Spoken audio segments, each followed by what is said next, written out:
ರಾಜ್ಯದಲ್ಲಿ ಜಾತಿ ಜ್ವಾಲೆ ದಗದಗಿಸಿ ಹತ್ತಿ ಉರಿತಾ ಇದೆ. ಈಗ ರಾಜ್ಯ ಒಕ್ಕಲಿಗರ ಸಂಘ ನೇರವಾಗಿಯೇ ರಸ್ತೆಗಿಳಿದು ಹೋರಾಟ ಮಾಡುವಂತ ಎಚ್ಚರಿಕೆ ನೀಡಿದೆ. ಇವತ್ತು ರಾಜ್ಯದ ಒಕ್ಕಲಿಗರ ಸಂಘ ಒಂದು ವಿಶೇಷವಾದ ಸಭೆಯನ್ನ ಮಾಡಿತು. ಸಭೆಯಲ್ಲಿ ಲಿಂಗಾಯತ ಸಮುದಾಯದ ಜೊತೆಯಾಗಿ ನಾವು ಹೋರಾಟ ಮಾಡೋದಕ್ಕೆ ಸರ್ಕಾರದ ವಿರುದ್ಧ ಈ ಜಾತಿ ಗಣತಿ ಅಸ್ತ್ರವನ್ನ ಪ್ರಯೋಗ ಮಾಡೋದಕ್ಕೆ ಮುಂದಾಗ್ತೀವಿ ಅನ್ನುವಂತ ಮಾತನ್ನ ನೇರವಾಗಿಯೇ ಹೇಳಿದ್ರು. ಇದರ ಜೊತೆಗೆ ಬೇರೆ ಬೇರೆ ಸಮುದಾಯಗಳು ಕೂಡ ಜಾತಿ ಗಣತಿ ವಿರುದ್ಧ ಮಾತನಾಡ್ತಾ ಇವೆ.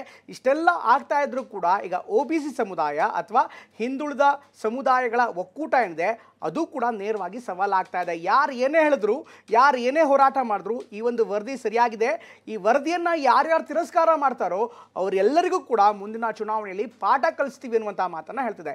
ಹೀಗಾಗಿ ಈಗ ಜಾತಿ ಜ್ವಾಲೆ ರಾಜ್ಯ ರಾಜಕೀಯದಲ್ಲಿ ತುಂಬ ಜೋರಾಗಿ ಹತ್ತಿ ಉರಿತಾ ಇದೆ.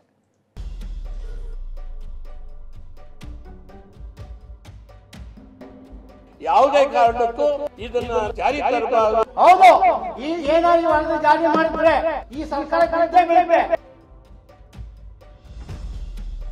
ಕರ್ನಾಟಕನೇ ಬಂದ್ ಮಾಡೋ ರೀತಿಯಲ್ಲಿ ನಮ್ಮ ಏನು ಸ್ಟ್ರೆಂತ್ ಅಂತ ನಾವು ತೋರಿಸ್ಬೇಕು. ಅವ್ರು ಸಭೆ ಮಾಡಿ ಅವ್ರು ನಿರ್ಧಾರ ಮಾಡ್ಲಿ, ನಾವು ನಮ್ಮ ಶಕ್ತಿಯನ್ನ ನಾವು ತೋರಿಸ್ತೀವಿ. ಮತ್ತೆ ಇದನ್ನ 51% ಅಂದ್ರೆ 70% ಆಗುತ್ತೆ. ಇದು ನ್ಯಾಯಾಲಯದಲ್ಲಿ ನಿಲ್ಲುವ ಒಂದು ಸಂದರ್ಭ ಇಲ್ಲ.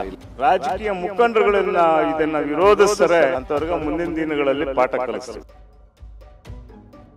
ಇಂಗ್ಲಿಷ್ನಲ್ಲಿ blood is thicker than water ಎಂಬ ಮಾತಿದೆ. ಈ ಮಾತೀಗ ರಾಜ್ಯ ರಾಜಕೀಯದ ಜಾತಿ ಲಡಾಯಿಗೂ ಅನ್ವಯ ಆಗುತ್ತೆ. ಜಾತಿ ಗಣತಿ ವಿಚಾರದಲ್ಲಿ ಎರಡು ಪ್ರಮುಖ ಸಮುದಾಯಗಳೀಗ ರಸ್ತೆಗಿಳಿಯಲು ಮುಂದಾಗ್ತಾ ಇವೆ. ಸಿದ್ದರಾಮಯ್ಯ ಸರ್ಕಾರದ ವಿರುದ್ಧ ಸಮರ ಘೋಷಿಸಿರುವ ರಾಜ್ಯ ಒಕ್ಕಲಿಗರ ಸಂಘ ಹಿಂದೆಂದೂ ಕಾಣದ ರೀತಿಯಲ್ಲಿ ಕರ್ನಾಟಕ ಬಂದ್ ಮಾಡ್ತೀವಿ ಅಂತ ಘೋಷಿಸಿದೆ. ಸರ್ಕಾರ ಈಗ ಜೇನುಗೂಡಿಗೆ ಕೈ ಹಾಕಿದ್ದು ವರದಿ ಜಾರಿಯಾದ್ರೆ ಸರ್ಕಾರ ಬೀಳೋದು ಖಚಿತ ಎಂತಿದೆ. ಮೇಲಾಗಿ ಈಗ ಲಿಂಗಾಯತ ಸಮುದಾಯದ ನಾಯಕರ ಬಳಿಯೂ ಮಾತುಕತೆ ನಡೆಸಲು ಒಕ್ಕಲಿಗ ಸಂಘ ಮುಂದಾಗಿದ್ದು ಏಪ್ರಿಲ್ 17ರ ಸಂಪುಟ ಸಭೆ ಬಳಿಕ ಹೋರಾಟದ ರೂಪುರೇಷೆಗಳನ್ನ ನಾವು ನಿರ್ಧರಿಸುತ್ತೇವೆ ಎಂದಿದೆ.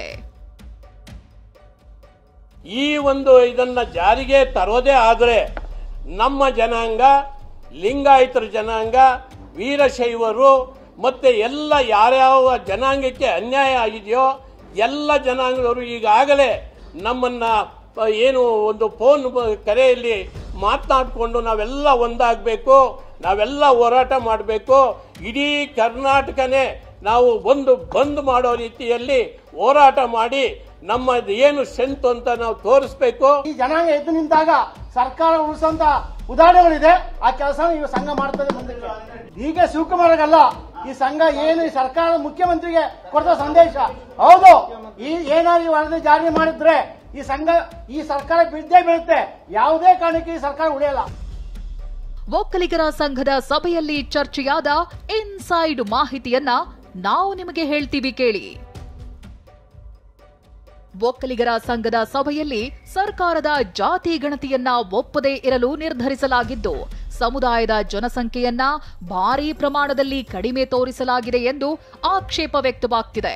ಒಕ್ಕಲಿಗ ಉಪ ಪಂಗಡಗಳನ್ನ ಸಮುದಾಯದಿಂದ ಪ್ರತ್ಯೇಕಿಸಿ ಮಾಹಿತಿ ನೀಡಲಾಗಿದ್ದು ಒಕ್ಕಲಿಗರ ಅನೇಕ ಮನೆಗಳಿಗೆ ಭೇಟಿಯೇ ನೀಡದೆ ಸಮೀಕ್ಷೆ ನಡೆಸಿರೋದು ಸರಿಯಲ್ಲ ಅಂತ ಸಂಘ ಹೇಳಿದೆ. ಹಾಗೆ ಸರ್ಕಾರದ ಭಾಗವಾಗಿರುವ DCM DK ಶಿವಕುಮಾರ್ ಮೂಲಕ ಸಮಾಜದ ಅಭಿಪ್ರಾಯವನ್ನ ಸರ್ಕಾರಕ್ಕೆ ಸಲ್ಲಿಸಲು ತೀರ್ಮಾನಿಸಲಾಗಿದ್ದು ಏಪ್ರಿಲ್ 17ರಂದು ನಡೆಯುವ ಸಂಪುಟ ಸಭೆಯ ಬಳಿಕ ಮುಂದಿನ ಹೋರಾಟದ ಬಗ್ಗೆ ನಿರ್ಧರಿಸಲು ತೀರ್ಮಾನಿಸಲಾಗಿದೆ. ನಿರ್ಮಲಾನಂದ ಸ್ವಾಮೀಜಿ ಹಾಗೂ ನಂಜಾವಧೂತ ಸ್ವಾಮೀಜಿ ಮಾರ್ಗದರ್ಶನದಲ್ಲಿ ಲಿಂಗಾಯತ ಸಮುದಾಯದ ಜೊತೆಯಾಗಿ ಹೋರಾಟ ಮಾಡಿ ಸರ್ಕಾರಕ್ಕೆ ಬಿಸಿ ಮುಟ್ಟಿಸಲು ತೀರ್ಮಾನಿಸಲಾಗಿದೆ.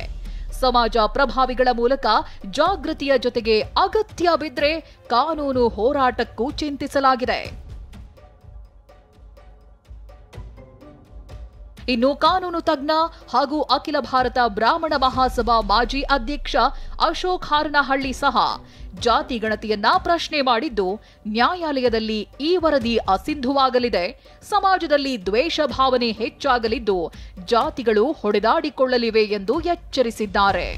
ಏನೇ ಆದರೂ ಸಹ 50% ಮೇಲೆ ಕೊಡಬೇಕಾದ್ರೆ ಅದಕ್ಕೆ ಬಹಳ ಹೆಚ್ಚಿನ ಕಾರಣಗಳಿರಬೇಕು. ಕರ್ನಾಟಕದಲ್ಲಿ ಆ ರೀತಿಯಾದಂಥ 50% ಇದೀಗಾಗಲೇ 56% ಏನೋ ಇದೆ.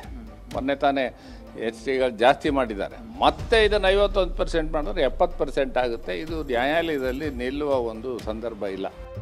ಇನ್ನೊಂದೆಡೆ ಒಕ್ಕಲಿಗರು ಹಾಗೂ ಲಿಂಗಾಯತ ಸಮುದಾಯ ವರದಿಯ ವಿರುದ್ಧ ಸಿಟ್ಟಾಗಿದ್ರೆ, ಇತ್ತ ಶೋಷಿತ ಸಮುದಾಯದ ಒಕ್ಕೂಟ ಹೋರಾಟಕ್ಕೆ ರೆಡಿಯಾಗಿ ನಿಂತಿದೆ. ಯಾರೇನು ಬೇಕಾದ್ರೂ ಹೋರಾಟ ಮಾಡ್ಲಿ, ಯಾರು ಜಾತಿ ಗಣತಿಯನ್ನ ವಿರೋಧಿಸ್ತಾರೋ ಅವರಿಗೆ ಪಾಠ ಕಲಿಸ್ತೀವಿ ಹುಷಾರ್ ಎಂದು ಗುಡುಗಿದೆ. ಯಾರು ಸಭೆ ಮಾಡಿಕೊಂಡ್ರು ನಮಗೇನು ಅದರಿಂದ ನಮಗೇನು ಇದಿಲ್ಲ, ತೊಂದರೆ ಏನಿಲ್ಲ. ಅವ್ರು ಸಭೆ ಮಾಡಿ ಅವ್ರು ನಿರ್ಧಾರ ಮಾಡಲಿ. ನಮ್ಮದು ನಮ್ಮ ಶಕ್ತಿ, ನಮ್ಮ ಶಕ್ತಿಯನ್ನು ನಾವು ತೋರಿಸ್ತೀವಿ. ಮುಖಂಡರುಗಳು, ರಾಜಕೀಯ ಮುಖಂಡರುಗಳನ್ನ ಇದನ್ನು ವಿರೋಧಿಸ್ತಾರೆ ಅಂಥವ್ರಿಗೆ ಮುಂದಿನ ದಿನಗಳಲ್ಲಿ ಪಾಠ ಕಲಿಸ್ತೀವಿ. ಅವರೇನೋ ಸಭೆ ಮಾಡಿ ಇದನ್ನೇನಾದರೂ ವಿರೋಧ ಮಾಡೋದಕ್ಕೆ ಏನಾದರೂ ಭಾಳ ಬಲವಾಗಿ ಮಾಡಿದ್ರೆ ನಾವು ಅದರ 2ರಷ್ಟು ನಾವು ಮಾಡೋದಕ್ಕೆ ಶಕ್ತಿ ನಮಗಿದೆ. ಈ ಎಲ್ಲ ಬೆಳವಣಿಗೆಗಳ ನಡುವೆ ಒಕ್ಕಲಿಗ ಲಿಂಗಾಯತರ ಬಳಿಕ ಜಾತಿ ಗಣತಿಗೆ ಗೊಲ್ಲ ಯಾದವರು ಕೂಡ ವಿರೋಧ ವ್ಯಕ್ತಪಡಿಸಿದ್ದಾರೆ.